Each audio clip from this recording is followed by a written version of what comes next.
திமுகவை தூக்கி எறியக்கூடிய நிலைமை இன்று தமிழ்நாட்டிலே உருவாகி இருக்கிறது. கை நிறைய பணம் வைத்துக் கொண்டிருந்த விஜய் அவர்கள் விஜயனுடைய ஆட்சி மலரும் என்பதை இந்த நேரத்திலே பதிவு செய்கிறேன். அமோக வெற்றி பெறுவார் என்ற நம்பிக்கை இருக்கிறது. முன்னாள் முதல்வர் மு.க. ஸ்டாலினை பற்றி பேச வேண்டிய அவசியம் கிடையாது. கண்டிப்பாக ஒரு கிங் மேக்கராக இருப்பார்.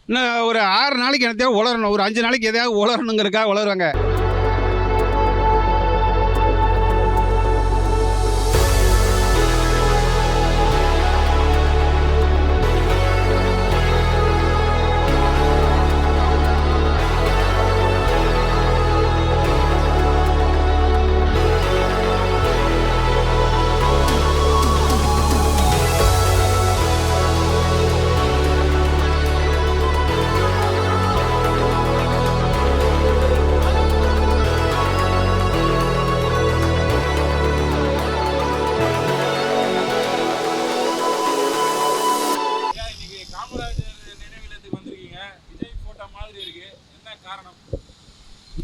பெருந்தலைவர் காமராஜர் கிங் மேக்கர்.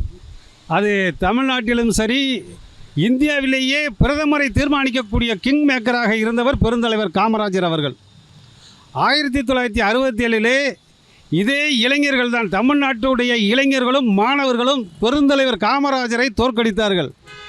அப்பொழுது அவருடைய தொண்டர்கள் எல்லாம் கேட்டார்கள், ஐயா, இந்த மாதிரி நீங்கள் இத்தனை ஆண்டு காலம் சிறப்பாக ஆட்சி செய்து உங்களை தோற்கடித்து விட்டார்களே என்று. அட என்னங்கிறேன், அதுதான் ஜனநாயகங்கிறேன்.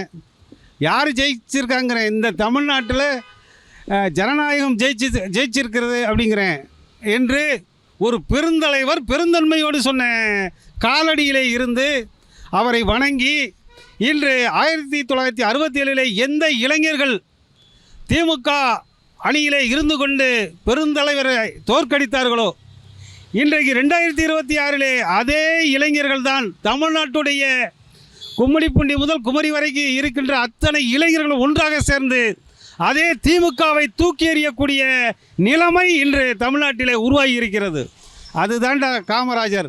காமராஜரை பெருந்தலைவரை கொள்கை தலைவராக ஏற்றுக்கொண்ட விஜய் அவர்கள் அந்த பச்சை தமிழனுடைய ஆட்சியை மலர்ந்திட இவர் கையிலே பைசா இல்லாமல் ஆட்சி செய்தார்.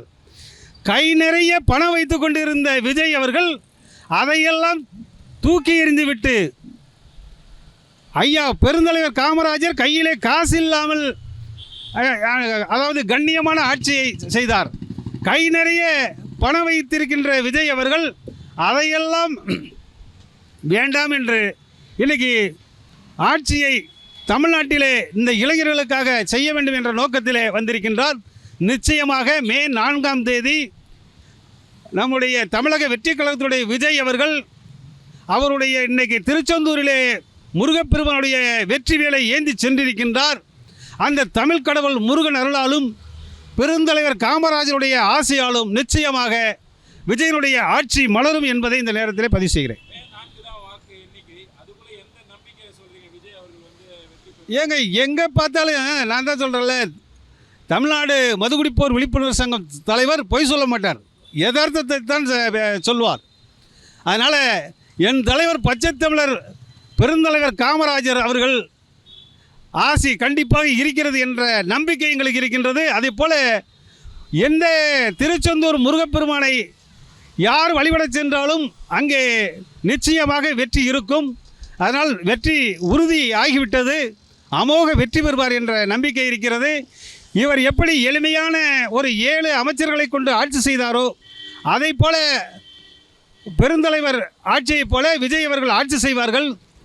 ஏனென்று சொன்னால் இன்றைக்கி இந்த பெருந்தலைவர் காமராஜர் வாழ்ந்த இல்லமானது 5 ஆண்டு காலமாக புனரமைக்கப்படாமல் இன்றும் கதவை பூட்டி வைத்திருக்கின்றார்கள். அப்படி என்றால் இந்த பூட்டிய கதவு விஜய் அவர்களால் திறக்கப்படும். இங்கே அவர் ஆட்சி அமர்வதற்கு முன்னால் வணங்கிவிட்டுத்தான் கோட்டை சார்ஜ் கோட்டையை நோக்கி செல்வார் என்று உறுதியாக சொல்கிறேன்.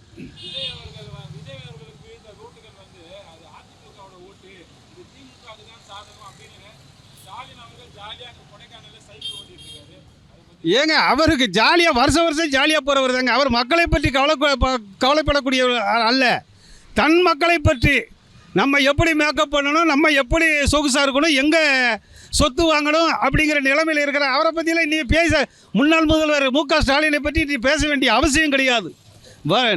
நம்முடைய முதல்வர் விஜய் அவர்களை பற்றி தான் நாம் சிந்திக்க வேண்டுமே தவிர ஆளாளப்பட்ட எங்களுடைய பெருந்தலைவர் காமராஜருடைய கதவுகளை பூட்டப்பட்டிருக்கின்ற கதவுகள் திறக்கப்படும் நாள் மே நாள் என்று இந்த நேரத்தில் பதிவு செய்கிறேன். அதே போல் இந்த மே மாதம் மூன்று முக்கிய தேர்தல் முடிவுகள் வர இருக்கிறது. முதல் அரசியல் முடிவு, அதில் விஜய் வெற்றி பெறுவார். அதே போல் 10ஆம் வகுப்பு 12ஆம் வகுப்பு மாணவர்களுக்கான தேர்வு முடிவுகளும் வர இருக்கிறது. இந்த நேரத்தில் ஒவ்வொரு குடும்பத்திலும் இருக்கின்ற பெற்றோர்கள் தங்களுடைய பிள்ளைகளை பக்குவப்படுத்தி பெருந்தலைவர் காமராஜரே தோல்வி கண்டாலும் துவளாமல் இன்றைக்கு மக்களுடைய இதயங்களிலே வாழ்வதைப் போல விஜய் அவர்களுக்கு சறுக்கல் ஏற்படாது. இருந்தாலும் ஒவ்வொரு குடும்பத்தில் உள்ள இளைஞர்களும் மாணவர்களும் மனதைரியத்தோடு இருக்க வேண்டும். அந்த 10ஆம் வகுப்பு 12ஆம் வகுப்பு மாணவர்கள் தோல்வியுற்றாலும் கூட அடுத்த தேர்விலே வெற்றி பெறக்கூடிய வாய்ப்பு இருக்கிறது. ஆகையால் மிக தைரியமாக இருக்க வேண்டும். அதை விஜய் அவர்கள் இன்று முதல் தொடர்ந்து வலியுறுத்தி மன தைரியத்தையும் மன வலிமையும் எதிர்கால சிந்தனைகளையும் தமிழக இளைஞர் மத்தியிலும் மாணவர்கள் மத்தியிலும் விதைக்க வேண்டும் என்று அவரை இந்த காமராஜர் காலடியிலே இருந்து கல்விக்கண் திறந்த காமராஜருடைய காலடியிலே இருந்து விஜய் அவர்கள் இளைஞர்களுக்கும் மாணவர்களுக்கும் ஒரு நல்ல ஒரு தைரியத்தை ஊட்ட வேண்டும் என்று இந்த நேரத்தில் பதிவு செய்கிறேன்.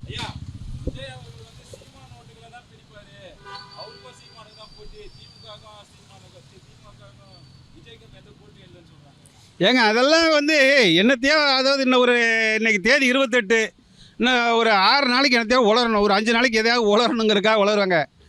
அதாவது சீமான் அவர்களும் ஜனநாயக முறைப்படி தேர்தல் களத்தில் நிற்கின்றார். அவரும் நல்ல தேர்தல் அறிக்கையை கொடுத்திருக்கின்றார். அவருக்கு நிகராக இன்றைக்கி தமிழ்நாட்டிலே பேசக்கூடிய அரசியல் தலைவன் எவனும் கிடையாது. அதில் மாற்று கருத்து கிடையாது.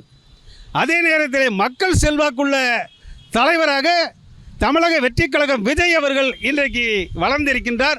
அதனால் யாருக்கு சீமானுக்கும் போட்டி என்றால் களத்தில் நின்றால் யார் நின்றாலும் போட்டி தான். அது சீமானும் நின்றிருக்கின்றார், செல்லப்பாண்டியனும் ஆவடியில் நின்றிருக்கின்றார், திமுக நின்றிருக்கிறது, அதிமுக நின்றிருக்கிறது, தென்னமரம் நின்றிருக்கிறது, சிலிண்டர் சின்னம் நின்றிருக்கிறது, ராமதாஸ் ஐயா நின்றிருக்கிறார், தமிழக வெற்றி கழகம் வேல்முருகன் நின்றிருக்கின்றார்.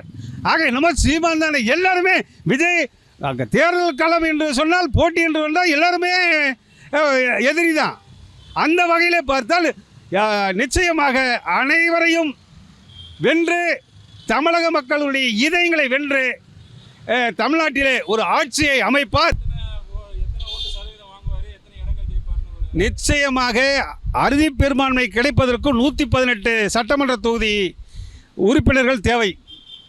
ஆனால் இவர் கண்டிப்பாக ஒரு கிங் மேக்கராக இருப்பார்.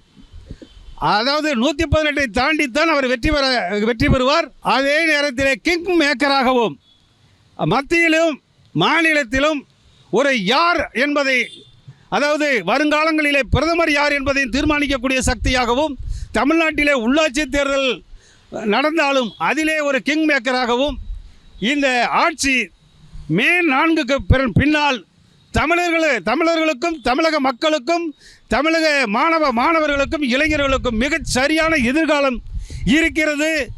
கான்ஃபிடென்ட்டாக இருங்க. கண்டிப்பாக வெற்றி நல்லதே நடக்கும், வெற்றியே நடக்கும் என்று இந்த நேரத்தில் பதிவு செய்கிறேன்.